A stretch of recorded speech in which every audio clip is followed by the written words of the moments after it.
La geología es la ciencia que estudia el planeta Tierra. Y nosotros, los geólogos, detectives del pasado en busca de pistas que nos permitan leer e interpretar las páginas de su historia.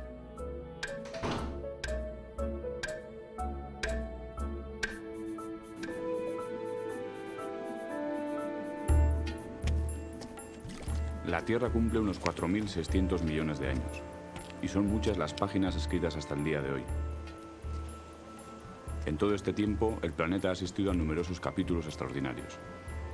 Cambios magnéticos inesperados, brutales variaciones del nivel del mar, alteraciones climáticas sucesivas, extinciones masivas de las especies.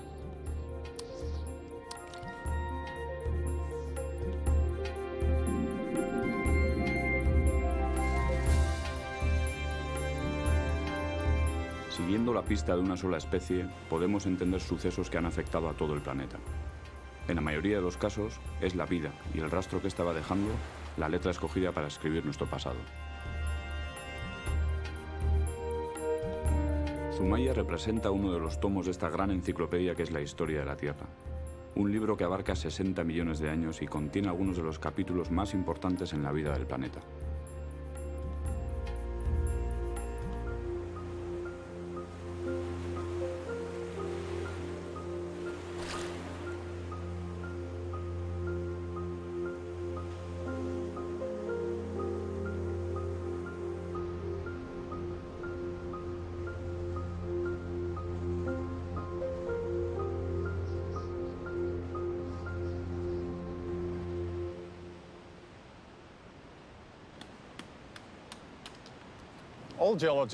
Los geólogos son como detectives que investigan la historia de las rocas y de la especie humana. Miramos a las rocas y encontramos allí las respuestas. Tenemos una oportunidad única y es que disponemos del mayor laboratorio del mundo. Es el laboratorio, el registro rocoso. Nuestro planeta tiene más o menos la misma edad que el sistema solar. Es solo unos pocos millones de años más joven. Se formó dramáticamente por la acumulación de colisiones. Estas colisiones continuaron después de la formación de la Tierra y se cree que la última gran colisión que sufrió la Tierra dio origen a la Luna. Las geografías son transitorias, como las civilizaciones. Este es uno de los, digamos, de los hallazgos de la geología para la cultura moderna. Nuestro planeta no tiene los impactos de Marte, Mercurio o la Luna, porque es un planeta activo. Y en un planeta activo existe la llamada tectónica de placas, que renueva la corteza terrestre. El planeta está vivo, lo que por una parte se expande, por otro sitio se consume. Las placas se separan, se alejan. Y como la Tierra es redonda, pues eso supone que en otras partes hay placas que se afrontan, se chocan. Y durante millones de años, por ejemplo, estamos viendo rocas que se han deformado en la orogenia alpina hace 50 millones de años y son muchos millones de años deformándose poco a poco y levantándose las grandes cadenas montañosas. Es un corte que está perfectamente expuesto porque los estratos afloran casi verticalmente y además el mar, las olas, lo limpian constantemente.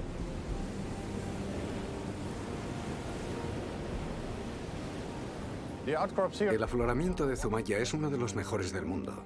En este lugar podemos estudiar la historia continuada de los últimos 100 a los 50 millones de años. Aquí se nos cuenta día a día, año tras año, lo que ha sido la historia de las rocas, el clima, acontecimientos que han ocurrido, catástrofes, etc.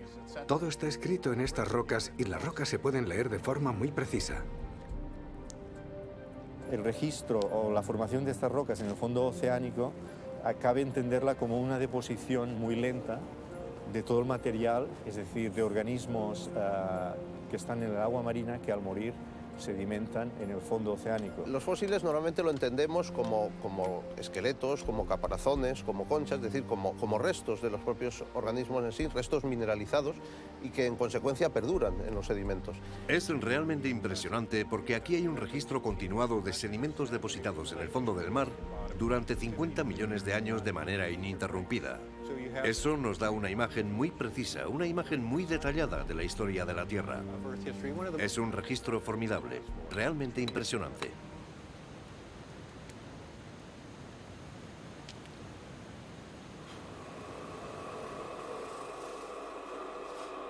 Analizando los restos de las especies que encontramos en estas capas, podemos saber quiénes y cómo vivían en una época determinada. Los fósiles son evidencias de los organismos que vivieron en el pasado. Cualquier tipo de evidencia. Todas estas rocas de los acantilados de la playa de Itxurun están llenos de foraminíferos planctónicos, aunque no se vean a simple vista. Los microfósiles permiten reconstruir todo lo que ocurrió en el pasado, especialmente pues, todos aquellos cambios paleoclimáticos que se reflejan en la mayor o menor abundancia de las distintas especies. De esa manera podemos reconocer qué tipo de clima había y de qué manera variaba en esas edades. Hay especies que son más típicas de aguas cálidas, otras de aguas frías, y vemos cómo van evolucionando, cómo van apareciendo, cómo se van extinguiendo. Lo que ocurre es que, más allá de las tasas de extinción normales o habituales, encontramos momentos en la historia de la vida en los que las tasas de extinción se disparan. Se extinguen más de la mitad de las especies que conocemos y teniendo en cuenta el tiempo geológico dentro de un espacio de tiempo muy corto.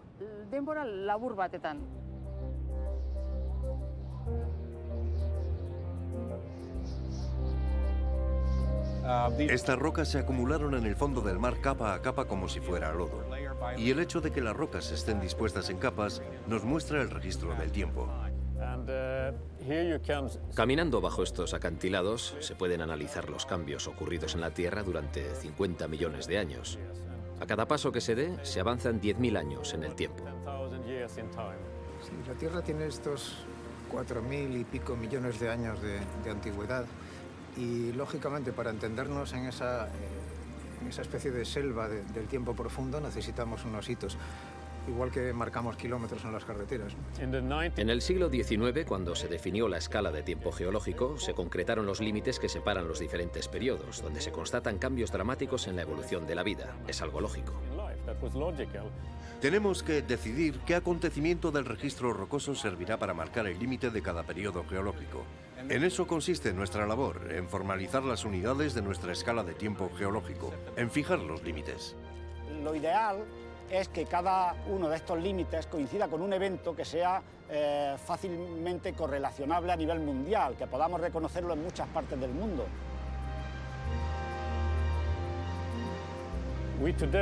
Hoy en día, gracias a nuestras investigaciones, sabemos qué ocurrió en la Tierra. Sabemos qué ocurrió en la Tierra cuando no había nadie allí. No había periodistas ni medios de comunicación para informar de lo que ocurría en el límite KT. Pero a pesar de ello, conocemos muchas de las cosas que ocurrieron en la Tierra cuando nosotros aún no existíamos. Y eso es fascinante. Estas rocas contienen información y nuestra labor como científicos consiste en extraer esa información.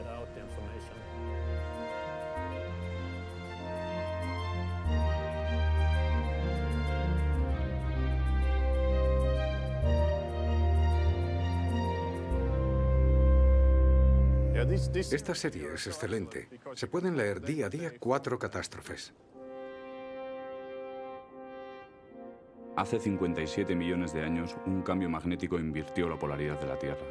Este evento está registrado en el límite selandiense-tahitiense. Unos pocos millones de años antes, encontramos en estos acantilados el límite daniense-selandiense. Un límite con varios cambios biológicos, pero principalmente una gran caída en el nivel de mar. En las arcillas rojizas de la playa de Itxurun encontramos los rastros de uno de los mayores calentamientos que ha sufrido la Tierra en toda su historia, el límite Paleoceno-Eoceno, particularmente similar al calentamiento que vivimos hoy. Y escondida en la playa de Algorri, una fina capa gris constata el límite Cretácico-Terciario, un límite que evidencia el impacto de un meteorito y la extinción de la mayoría de las especies, entre ellas los dinosaurios. Esos 4 límites se pueden estudiar hoy con mucha precisión para saber qué acontecimientos ocurrieron en el pasado y saber si estos son extrapolables a los del presente. Nosotros estudiamos todos y cada uno de ellos, tanto pequeños como grandes, y entonces surge la pregunta de si los humanos sobreviviríamos a estas crisis si tuvieran lugar hoy. La inmensa mayoría de las especies se ha extinguido a lo largo del tiempo y los eventos que registran estas rocas. Pero si pensamos en nuestro tiempo, el tiempo de la especie humana, y resumiéramos la historia de la Tierra en un año, apareceríamos en los últimos segundos. La historia de nuestra especie en la Tierra es la historia de un paso de una especie fundamentalmente presa, como la mayoría de los primates, que come plantas y que vive en el bosque, evitando a los carnívoros que se la comen, a una especie fundamentalmente depredadora que se lo come todo. Bueno, seguramente el éxito de los humanos por conquistar todo el planeta tiene que ver con modificaciones climáticas y con ventajas que se dieron en los ecosistemas. El clima varía de una forma muy importante en la Tierra. Solamente como detalle es que en los últimos 2 millones de años, es decir, lo que conocemos en geología por el cuaternario, 1,8 o 2 millones de años, ha variado hasta 30 veces de forma drástica. Es decir, hemos tenido 30 periodos glaciares. En esta evolución biológica, en un tiempo anterior, lo que ocurría es que había una mejor adaptación al ambiente biológico, que sabían explotar perfectamente. La especie humana ya ha demostrado que sabe sobrevivir al frío de las grandes glaciaciones cuaternarias. Ahora, no sé cómo reaccionaríamos ante el calor. Eso es algo que ya entraría en el terreno de la especulación. ¿Cuál es el problema de un clima tan cálido? El problema es que ese clima cálido lo alcanzaremos con 8.000 o 9.000 millones de personas. El crecimiento de la población humana ha llegado a su límite. El reto del cambio climático es probablemente uno de los mayores retos del ser humano. Si continúa subiendo la temperatura, subirá el nivel del mar, inundará zonas que están superpobladas. El nivel del mar va a subir. Es más, está subiendo. En principio, los humanos somos la única especie biológica que es capaz de transformar el medio ambiente que ocupa. Los cálculos más pesimistas nos indican que pueden estar desapareciendo del orden de 30.000 especies al año. La causa de fondo es que nuestra especie compite con todas las demás. Es difícil saber cuántas especies se extinguirán en los próximos 100 años, pero hay indicaciones claras de que la Tierra lo está pasando mal en estos momentos. Aquí tenemos un erizo de mar, una de las pocas especies que consiguió sobrevivir a los 4 límites que relata este afloramiento. Algún geólogo, Raup, se ha preguntado si eran buenos genes o ha sido buena suerte. En muchos aspectos parece que ha sido buena suerte, más que buenos genes, pero mira, ellos se lo han ganado. ¿Y los seres humanos? ¿Hubiera sobrevivido la especie humana a los eventos que se estudian en Zumaya?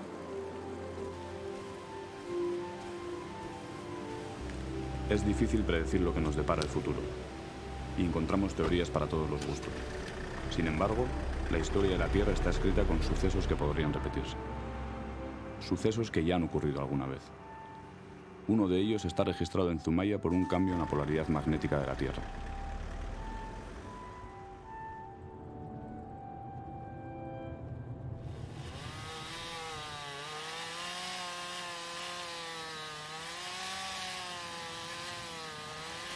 Efectivamente, el campo magnético es una propiedad física del planeta que no se visualiza, no se puede tocar. Es como el viento, ¿no? Ahora mismo el viento es una cosa que no tocamos, ¿no? El límite selandiense-tanetiense es un evento menor. No ocurrió nada espectacular. Usamos este límite para relacionarlo con otras secciones. Entonces, esta dinamicidad del campo magnético y el hecho de que tengamos un registro geológico con rocas que cubren ese tiempo nos permite, de forma indirecta, saber la historia de la evolución del campo magnético. La polaridad del campo magnético de la Tierra se ha invertido reiteradamente a lo largo de su historia. Lo que pasó en el límite selandiense-tanetiense fue que los polos se invirtieron. El polo norte pasó a ser el polo sur y viceversa. Entonces una brújula, si hubiera existido en ese momento, en lugar de señalar el norte, hubiera señalado el sur. Estas variaciones magnéticas se han repetido a lo largo de la historia geológica y se darán en el futuro con toda seguridad. Pero, ¿cómo respondería nuestra especie a los cambios que se dieron en el límite selandiense-tanetiense? Los cambios magnéticos se producen a lo largo de muchos años, a veces miles de años. Pero lo que nos muestra el registro es que el campo magnético decrece a cero, intensidad cero, y vuelve a empezar a crecer, pero en orientación inversa. Eso quiere decir que los cinturones de radiación del cielo nos protegen de los rayos cósmicos y solares. En caso de que fallaran, seríamos bombardeados por los rayos cósmicos. Nos tendríamos que ocultar debajo de las casas o en el mar, pero está claro que sobreviviríamos. Eso afectaría a nuestras brújulas, a los medios de que disponemos para orientarnos de acuerdo al campo magnético de la Tierra. Sería un caos para nuestra sociedad tecnológica. Si algo así ocurriera otra vez, no creo que supusiese un gran problema. Tal vez mi avión mañana me llevaría a Marruecos en lugar de a Suecia, pero es algo que tendría solución. Acontecimientos como los que se dieron en este límite no parece que supondrían una amenaza para especies como la nuestra, aunque tampoco pasarían totalmente desapercibidos. Un cambio magnético supondría un problema para las aves a la hora de navegar en sus migraciones. No obstante, las aves llevan existiendo cientos de millones de años, por lo menos 100 millones de años, y durante ese tiempo han sabido adaptarse a los numerosos cambios magnéticos que han tenido lugar. ¿Por qué no lo van a hacer ahora?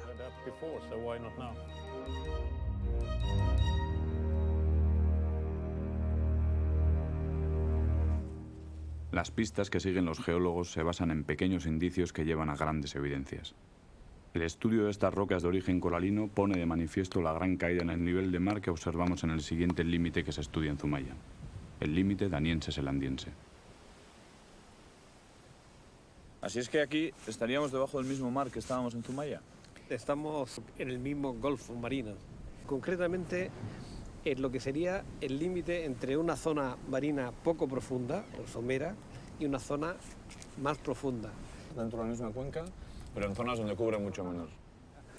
Una zona donde vivían los corales. Los corales necesitan luz y por lo tanto solo pueden vivir en aguas de poca profundidad. Una zona que era marina de repente pasó a ser vegetada. ¿Y tenéis calculada de cuánto pudo ser esa caída? Tenemos unos límites, como mínimo 40 metros y como máximo 80. Y esto para los corales no fue bueno, me imagino. No, para los corales fue fatal, efectivamente. Los corales quedaron fuera de su hábitat y naturalmente murieron. Pero, ¿qué pudo provocar una caída de esta magnitud? La tectónica de placas es uno de los principales argumentos para lo que es la subida del nivel del mar. A grandes escalas de tiempo, estamos hablando a millones de años, esa apertura del Atlántico, esos movimientos orogénicos, es decir, de levantamiento del terreno, todos esos movimientos lo que hacen es que el nivel del mar esté cambiando constantemente. La superficie de la Tierra está activa en muchos lugares. Hay zonas que suben y bajan, y eso afecta al nivel del mar, aún ocurriendo a nivel local. Por ejemplo, si en el norte de España el nivel del mar subiera o bajara rápidamente, todo el entorno local se vería alterado notablemente. Los paisajes cambian una y otra vez, y el tiempo remodela lo que contemplamos en nuestra corta existencia, aunque cueste imaginar que todo lo que nos rodea perteneció una vez al mar. ¿Cómo reaccionaríamos ante una caída de esta magnitud? Si algo similar volviera a ocurrir en la actualidad, no creo que supusiese ninguna catástrofe terriblemente negativa. Las zonas costeras se expandirían. Bueno, puede que hubiera un problema. Puertos como el de aquí de Zumaya quedarían tierra adentro y habría que construir nuevos puertos. Pero estoy seguro de que también acarrearía innumerables ventajas. Pero casi todos los datos indican que hoy nos enfrentamos a una subida en el nivel de mar. Por lo que sabemos, la constancia que tenemos es que el nivel del mar sigue subiendo lentamente, luego la evolución normal de estos acantilados es a retirarse, a ir poco a poco siendo erosionados por la acción del mar. El agua que sale de los glaciares cuando se funden, llega a ríos, eso llegan al mar y el mar se empieza a llenar. Pero al mismo tiempo, ¿por qué se funden los glaciares? Porque aumenta la temperatura del ambiente, si no, no se fundirían. Pues esa temperatura ambiente también dilata el agua del mar, también la calienta. Y esa dilatancia térmica es 1/3 del total de lo que está subiendo. Y si el mar subiese 1 metro de altura, perderíamos 100 metros de playa. Si vamos al modelo más catastrófico y estamos pensando que en 2100 el nivel del mar puede subir entre 80 o 1 metro de altura, supondría que muchas playas que en este momento no tienen o tienen solamente 100 metros, pues desaparecerían completamente. Algunas zonas, tales como pequeñas islas que están al nivel del mar, podrían desaparecer. Dejarían de existir. No puede haber un efecto mayor que ese. La adaptación a un régimen de precipitaciones distinto probablemente en unas décadas se produciría. Es una gestión del recurso hídrico diferente. Pero la adaptación al aumento del nivel del mar solo tiene una protección, que es la de los diques, y es costosísima y difícil de imaginar a escala planetaria. Si se fundieran los glaciares, hipótesis, si se fundieran, que no es que diga que se van a fundir, una parte sí, importante, pero todavía no del todo. Bueno, pues subiría el mar hasta unos 70 metros más, puede subir. En el paroxismo de la última glaciación y de cada una de las glaciaciones, el nivel del mar ha estado 120 metros más bajo que en la actualidad. Acantilados como el que estamos viendo aquí, quizás más erosionados, pero también con unas características de acantilado, los estamos viendo hasta cerca de los 80 metros de profundidad. Es decir, si nos vamos a 80 metros de profundidad, veríamos que ahí hubo un acantilado en su momento. Época cálida puede tener 200 metros más alto que época fría. El total nunca lo alcanza. Es decir, la costa llegaba a unos 6-8 kilómetros hace unos 12.000 años. De todas maneras, en el último periodo cálido en el Eemiense, antes de esta última glaciación nuestra, hace unos 115.000 años por ahí, pues el mar estaba 20 metros más alto que ahora. Pon aquí 20 metros más altos. ¿Qué pasa? Así es la situación en este planeta. Nos tenemos que adaptar a los cambios. Según todos los indicios, la variación actual del nivel de mar está relacionada con un calentamiento excepcional. En Zumaya podemos estudiar uno de los mayores calentamientos que el planeta ha sufrido a lo largo de toda su historia, el límite Paleoceno-Eoceno. En Zumaya, el límite Paleoceno-Eoceno viene marcado por una arcilla de color rojizo, en el cual se detectan toda una serie de anomalías geoquímicas y bióticas muy importantes. Estas anomalías se interpretan como un episodio de calentamiento global espectacular. El llamado PETM, máximo térmico del Paleoceno-Eoceno, es un evento dramático a escala de todo el tiempo geológico. De hecho, este calentamiento se produjo con una mayor intensidad. Culpable del calentamiento global durante el límite Paleoceno-Eoceno fue la emisión de grandes cantidades de gases invernadero, en concreto de metano y también de dióxido de carbono.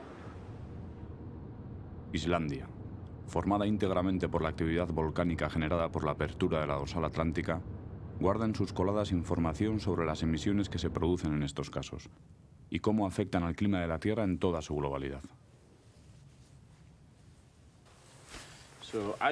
Islandia, el paraíso de los geólogos. Pero ¿por qué es tan especial? Este es un sitio único. Ahora mismo estamos sentados sobre el límite de las dos principales placas del Atlántico Norte, la placa de Norteamérica al oeste y Eurasia al este. Se están separando a razón de 18 milímetros al año. ¿Y qué me dices de la actividad volcánica? ¿Existe alguna relación entre la tectónica de placas y la actividad volcánica? Sí, aquí tenemos volcanes activos que están creando continuamente nueva corteza con sus erupciones. Y supongo que estas erupciones contienen mucho gas y pueden variar la composición de la atmósfera y afectar al clima. Así es. De hecho, los volcanes no solo producen lava, también producen gas. En las grandes erupciones hay mucho gas, y este gas añadido a la atmósfera provoca un efecto. Escuchando a Pal y descubriendo las evidencias de algunos efectos que pueden modificar el clima inesperadamente, pienso en las similitudes que el evento hipertermal del Paleoceno-Eoceno tiene con el que hoy vivimos. A los geólogos nos gusta comparar aquel calentamiento y el calentamiento actual. ¿Podría ocurrir hoy tal como ocurrió en el pasado? Aunque la magnitud del Paleoceno-Eoceno es mucho mayor, nosotros podemos estudiarlo y aprender de él porque sabemos que el motivo causante está probablemente oculto en el mar. Grandes cantidades de metano fueron expulsadas a la atmósfera. El estudio del límite Paleoceno-Eoceno nos está sugiriendo que pequeños aumentos de la temperatura en las aguas oceánicas pueden provocar un verdadero evento de calentamiento de consecuencias impredecibles. Yo diría que hoy en día nos encontramos en el primer estadio de la catástrofe que se observa en el límite Paleoceno-Eoceno. Las previsiones indican que emitiremos tanto CO2 como el que se emitió de modo natural en aquel evento. Hay grandes similitudes entre ambos. ¿Y si volviera a ocurrir? Si volviera a darse un calentamiento como el que describe el límite Paleoceno-Eoceno, ¿conseguiría sobrevivir nuestra especie? Yo creo que si la Tierra experimentara otro calentamiento como el ocurrido en el Paleoceno o Eoceno, la vida en la Tierra se vería afectada dramáticamente. Una subida de temperatura de tal magnitud cambiaría todos los cinturones climáticos de la Tierra. Algunos lugares como Suecia serían más cálidos. Pero el mayor problema es que los hielos se fundirían. Y el hielo fundido de los casquetes polares, al llegar al mar, provocaría una gran subida general del nivel del agua. Grandes zonas costeras se verían inundadas y millones de personas perderían sus hogares. La especie humana está en una situación vulnerable porque somos muchos, y no muchos sobrevivirían. Si algo parecido al PETM ocurriera hoy, sería extremadamente difícil para la población humana. Y puede que ocurra, porque seguramente se debió a la emisión de los depósitos de metano congelado. Esos depósitos de metano existen hoy en día en las regiones polares y el calentamiento global podría liberarlos, lo cual tendría efectos dramáticos.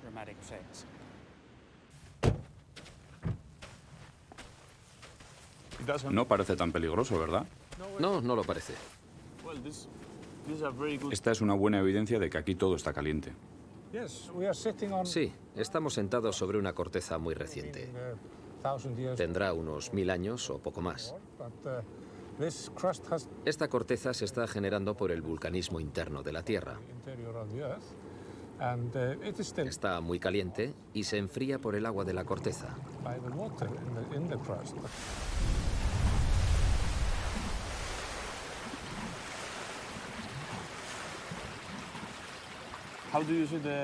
¿Cómo se ve el calentamiento global desde Islandia? En Islandia no vemos el calentamiento global como algo necesariamente malo, porque no nos vendrían mal unos pocos grados más de temperatura. Pero nosotros también nos damos cuenta de los cambios que están ocurriendo.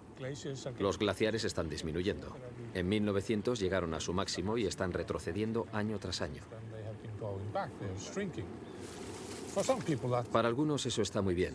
Pero si lo miramos desde un punto de vista global, es obvio que debemos de preocuparnos por el cambio climático.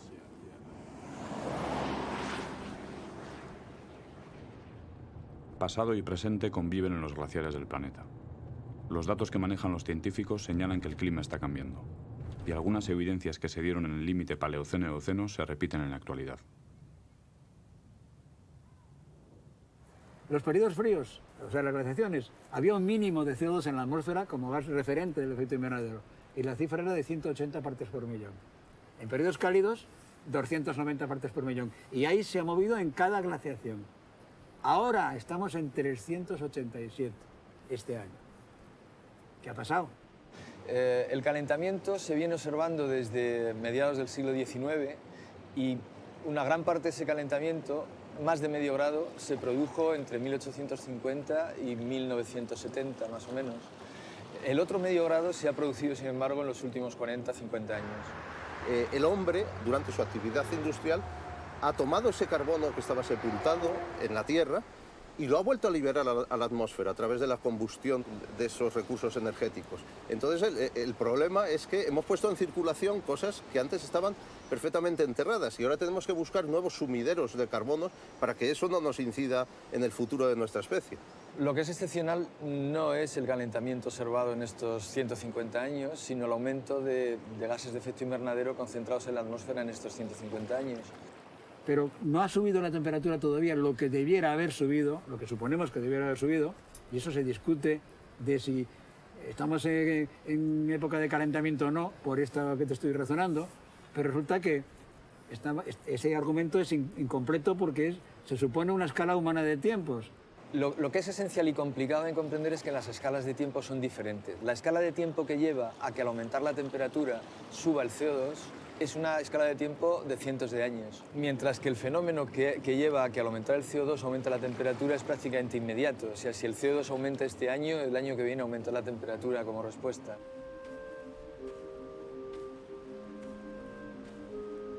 A escala humana de tiempos aún no vemos que pasen cosas, pero hemos encendido algo que está haciendo cosas por ahí.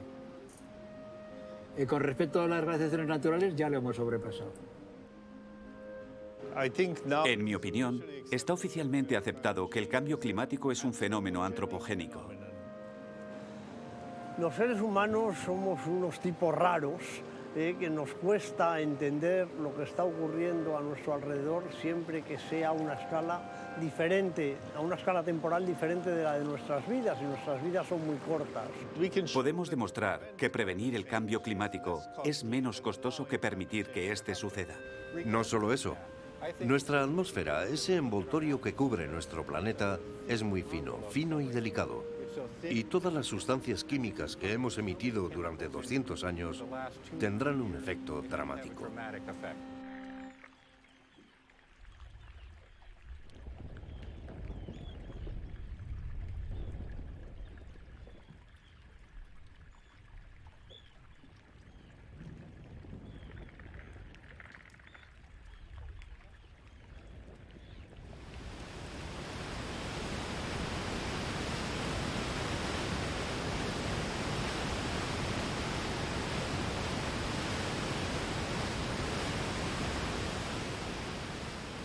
El problema de los cambios climáticos es que las especies y los seres humanos, como especie también, nos hemos adaptado a un clima.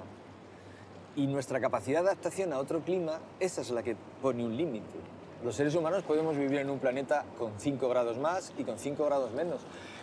A mí me parece mucho más difícil lo que ha hecho la especie humana a lo largo de la glaciación última, que es vivir con 10 grados menos que ahora. Esto me parece mucho más difícil incluso que vivir con 2 o 3 grados más.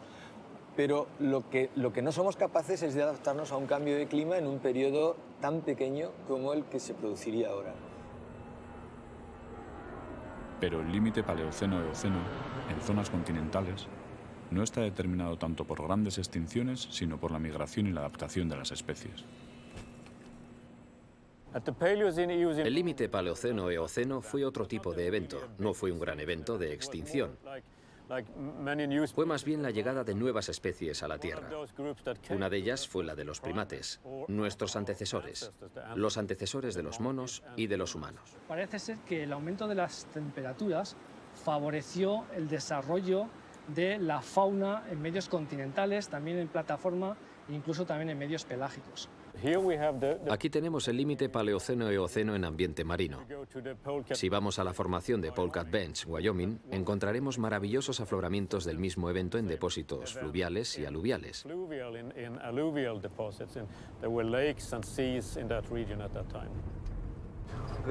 Esto es Polecat Bench. Como ves, el color rojizo es muy parecido al de Zumaya. ¿Qué es todo esto? ¿Qué tipo de rocas son estas? Esta es la sección clásica para estudiar mamíferos del Paleoceno. Bien, y yo me pregunto, si el límite paleoceno-eoceno se define por un calentamiento, ¿cómo afectó este calentamiento a los animales? Una subida de 5 grados varía mucho el entorno. Los animales se trasladan hacia el norte. Los continentes están conectados en el norte, y esto significa que pueden pasar de Europa a Norteamérica, de Asia a Europa, cosa que antes quizá no podían. Antes no podían. Eso es precisamente lo que explica la aparición aquí de caballos, porque disponían de puentes para cruzar los continentes en las latitudes altas. De modo que aquí se encuentran los primeros caballos de Norteamérica. Pero al mismo tiempo, encontramos otro tipo de mamíferos que eran muy inusuales antes de esa época. Entre otros, el Ectosium parvus. Este Ectosion aparece en las capas inferiores y superiores y tiene un tamaño normal, pero aquí es enano. Más pequeño. Más pequeño. ¿Y por qué se volvieron más pequeños? Hoy en día sabemos que si comparamos un ciervo u otros animales de norte a sur, en el norte son más grandes y en el sur más pequeños. El norte es más frío y el sur más cálido. Por lo tanto, podemos establecer una relación entre el tamaño del animal y la temperatura. Y este calentamiento de 5 grados puede explicar, en cierto modo, el menor tamaño de los animales de este lugar. Supongo que en primer lugar los animales tratan de adaptarse. En caso de que no puedan, tienen que migrar, porque si no, se extinguen. ¿Has podido constatar algo que sucediera en el límite paleoceno-eoceno y que haya empezado a suceder a día de hoy? A mí me gusta decir que nosotros estudiamos el pasado para entender el presente y el futuro. Hoy en día podemos ver que la temperatura se ha incrementado 1 grado en los últimos 100 años. Puede parecernos mucho, pero si se pone a escala de lo que pasó aquí, este cambio puede ser mayor y llegar incluso a los 5 grados. Algunos animales desaparecen, se extinguen, pero lo que es interesante es que otros animales aparecen. Por lo tanto, puede ser un motor de la evolución. Puede cambiar los animales y volverlos más pequeños. Puede que en el futuro seamos tan pequeños como Napoleón. Espero que luego volvamos a crecer, pero yo creo que sobreviviremos. Viendo a Philip rastrear el afloramiento de Polecat Bench, pienso en la inagotable labor detectivesca de los geólogos. Después de varios meses, incluso años, no dar con las piezas necesarias para ratificar una teoría puede llegar a ser muy frustrante. Pero las duras y largas jornadas también saben ofrecer su recompensa. Aquí tenemos los huesos de uno de esos pequeños caballos que datan del PETM. Como puedes ver, es muy pequeño. Este es el hueso de la parte superior de la pierna izquierda. Es muy pequeño para un caballo. Era un caballo muy pequeño. Del tamaño de un gato. Cuando veo a un gato correr en casa, me viene a la cabeza un caballo pequeño, galopando hacia casa. Las adaptaciones y migraciones que se dieron en el pasado nos llevan hoy a pensar en el futuro de nuestra especie. La respuesta de los seres vivos al cambio de clima es muy evidente y ocurre a muchos niveles. Se pueden cambiar las distribuciones y ya está ocurriendo. Especies del sur, en el hemisferio norte, viajan hacia el norte, viajan a mantenerse dentro de su ámbito climático mejor, óptimo. La mayoría de los refugiados se dará en los países pobres. Irán de una parte a otra, dentro de los propios países en vías de desarrollo. También llegarán algunos a Europa o a otras regiones desarrolladas, pero los más afectados serán los países en vías de desarrollo. Hace 50 millones de años, cuando hubo un gran episodio de calentamiento, se dio una gran migración de los animales en los lugares más afectados. ¿Implica ello que vayamos a tener migraciones similares ahora? Yo creo que la gente migrará si está en juego su supervivencia. Por lo tanto, puede que en algunos lugares veamos grandes intentos de movimiento de población.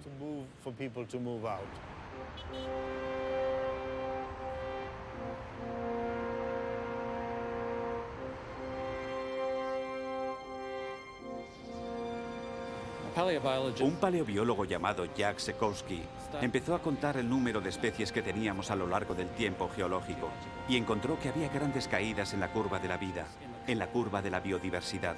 Esas caídas se denominan extinciones masivas. Él y sus colegas reconocieron 5 y las llamaron las 5 grandes. Una de ellas está aquí, donde estamos sentados, y es el límite Cretácico-Terciario. En Zumaya, como resultado de un estudio de alta resolución, es decir, tomando muestras cada pocos centímetros, por debajo y por encima del límite, hemos comprobado que 44 de las 59 especies de foraminíferos planctónicos presentes a finales del Cretácico se extinguen justamente en un nivel que podemos señalar con una cuchilla de afeitar.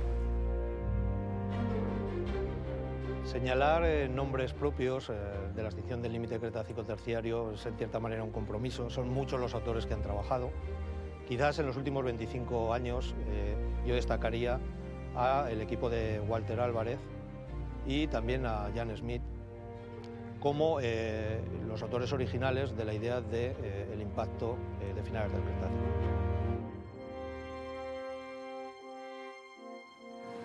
Yo no estaba buscando específicamente un meteorito, pero cuando empecé a trabajar vi que todos los foraminíferos y también los dinosaurios se extinguían repentinamente.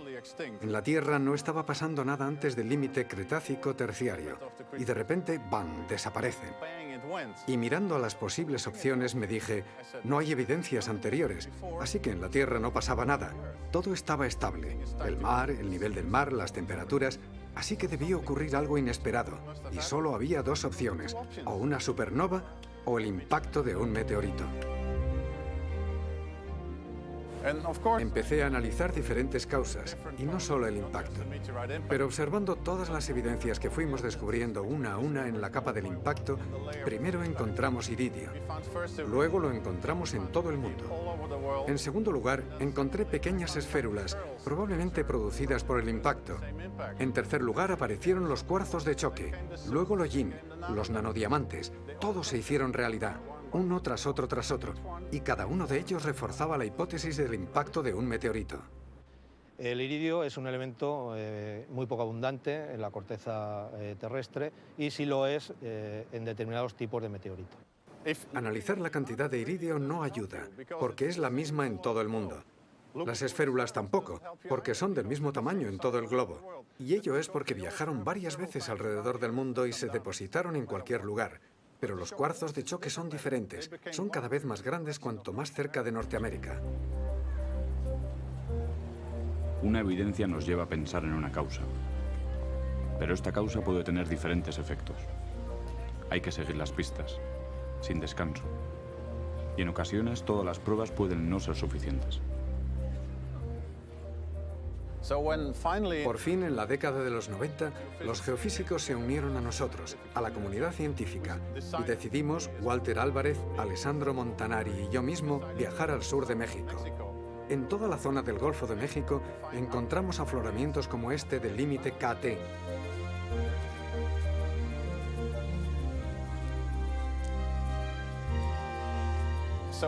Así que fuimos y alquilamos un pequeño coche.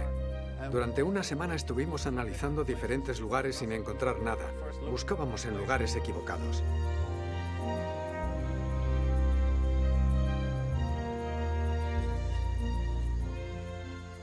Y finalmente, el último día, la última noche, encontramos el afloramiento del Mimbral, uno de los afloramientos más importantes que hay allí. Estábamos trabajando en las rocas del Maastrichtiense cada vez más arriba. De repente, ahí estaba, una gran capa de arenisca. Era algo espectacular. Nos pusimos a picar y encontramos las esférulas, las tectitas, etc. Estábamos muy contentos porque sabíamos que aquello era una evidencia crucial del impacto.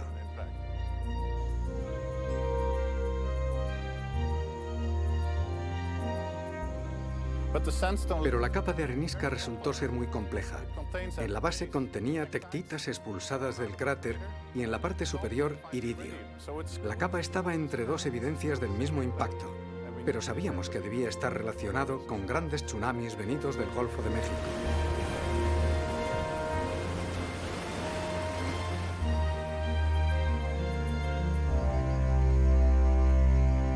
Se ha calculado que los tsunamis tendrían una altura entre 500 y 600 metros a la hora de barrer las costas del Cretácico en el Golfo de México.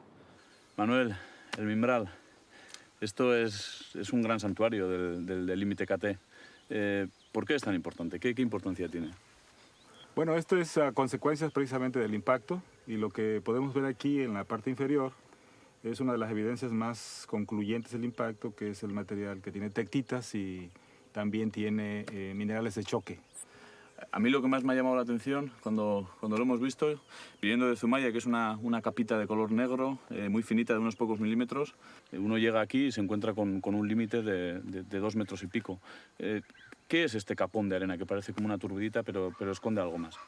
Los primeros que explicaron el origen de este depósito aquí fueron precisamente Jan Smith, Walter, Alejandro Montanari en su artículo del 92 en Geology, y ellos lo asocian directamente al impacto y el mecanismo que aparentemente lo ocasionó.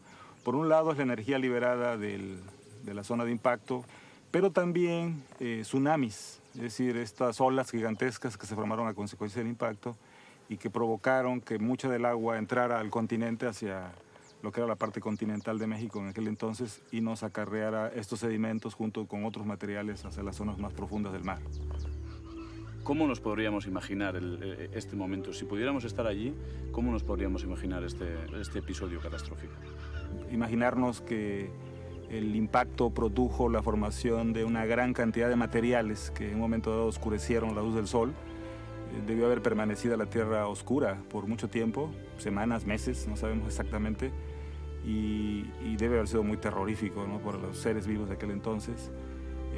Adicionalmente, al inicio hubo estos grandes incendios, se considera que también hubo lluvia ácida, no olvidemos que también se extinguieron los dinosaurios.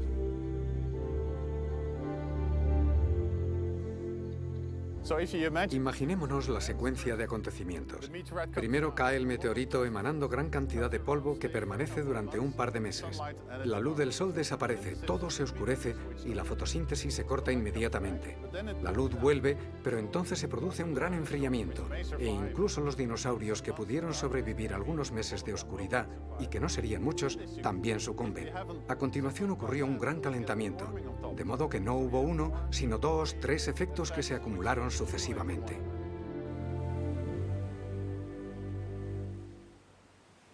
¿Podría nuestra especie sobrevivir a las consecuencias catastróficas de un impacto como este?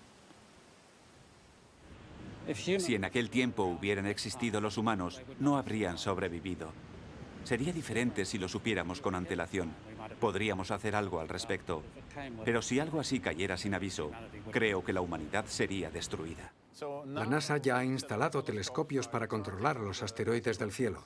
Conocemos cada uno de ellos, conocemos sus órbitas y sabemos cuándo chocarán. Algunos tienen 1 kilómetro o más. Si alguno de estos colisionara contra la Tierra, causaría un gran daño. Existe un programa que intenta monitorizar estos asteroides que cruzan la Tierra. Así que en un futuro podríamos hacer algo si pensamos que van a colisionar contra nosotros.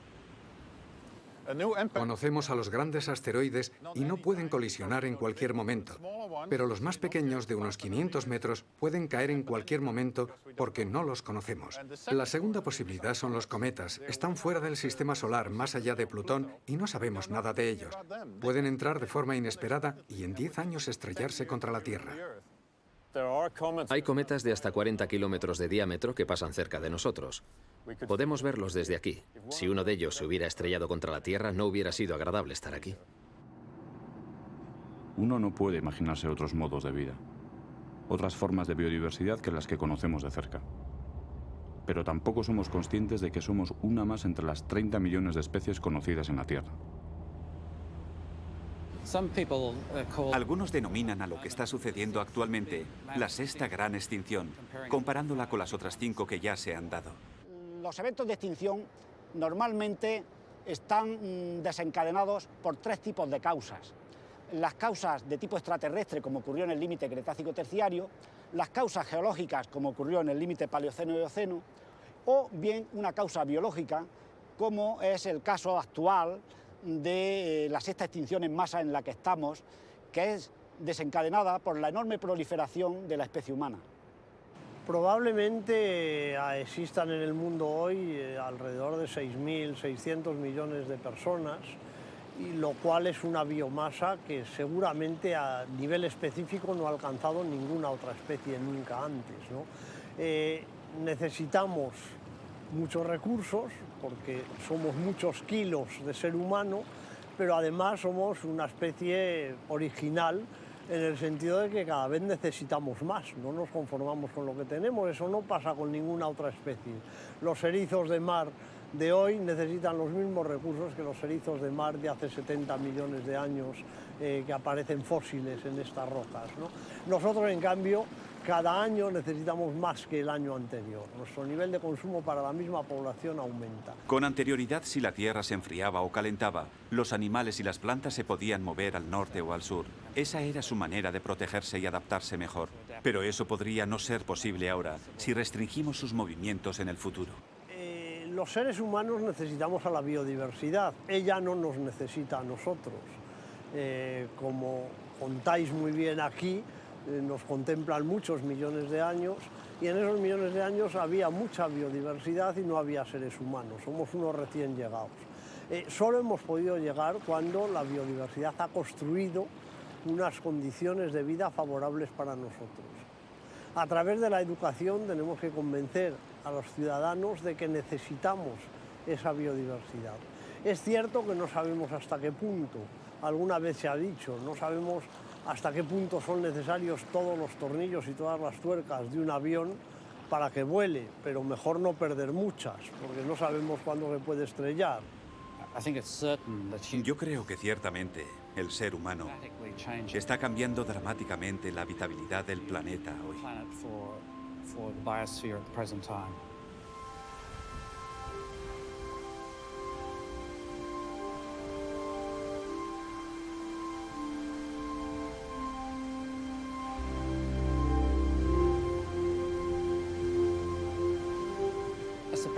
Una de las cosas que hemos descubierto recientemente es que nos pueden llegar meteoritos de otros planetas. Tenemos meteoritos llegados del planeta Marte. Y podemos especular que la temperatura que padecieron estos meteoritos en su trayecto desde Marte fue tan baja que podríamos encontrar vida en su interior. Y esta vida pudo haber sobrevivido en la Tierra. De modo que los meteoritos, potencialmente, pueden tanto crear vida como destruirla.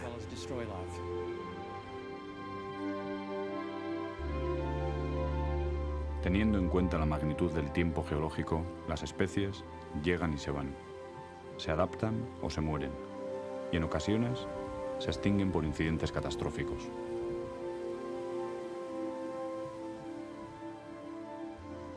Y cuando todo parece estar perdido, la vida renace en los lugares más insospechados y a veces en condiciones extremas. Stephen Gould efectivamente dijo en algún momento que podríamos bombardear la Tierra con todo el arsenal nuclear que tenemos, acabaríamos con casi toda la vida que nos es familiar, pero siempre quedaría alguna bacteria que diría, por fin, un mundo amable de radiaciones, que es lo que yo necesito, ¿no? Los microbios, como sabemos por experimentos realizados, pueden vivir casi en cualquier lugar. Pueden vivir en agua hirviendo, pueden vivir en ambientes ácidos, pueden vivir en temperaturas y condiciones que para nosotros serían totalmente inaceptables. Es decir, seguiría existiendo biodiversidad y volvería a recomponerse probablemente un mundo complejo a través de esas bacterias que sobrevivieran. El tiempo es una imagen móvil de la eternidad, pero la historia nos enseña que la vida no es eterna para los que la vivimos. Si nos ponemos a filosofar un poco más, las catástrofes son esenciales para la evolución de la vida. Dentro de la evolución normalmente tenemos un ecosistema estable. Cada elemento tiene su sitio. La competencia es feroz, pero no hay grandes cambios. Si se borra la mayoría de la biota debido a catástrofes tales como impactos o vulcanismo, se limpia la Tierra y comienza una nueva evolución. Así que destruye, pero también devuelve vida. Y nosotros, la especie humana, debemos nuestra existencia al impacto del meteorito del límite KT, porque eliminó a los dinosaurios y abrió el camino para la evolución de los mamíferos. Yo creo que si nos diéramos cuenta de lo pequeños que somos, pero lo importante es que somos al mismo tiempo, el mundo quizás sería mucho mejor. Tenemos por fuerza que emocionarnos ante unas rocas que la razón humana, la inteligencia, ha sabido convertir en letras, en palabras, en páginas de un libro, ¿no?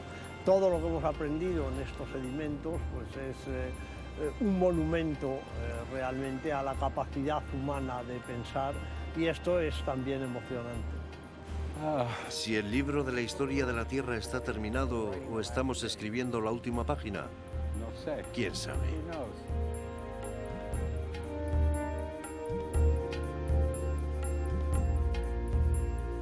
Tal vez leer, interpretar este gran libro nos sirva, cuando menos, para ver con otros ojos, más allá de la pura belleza, el imponente paisaje que el mar nos muestra.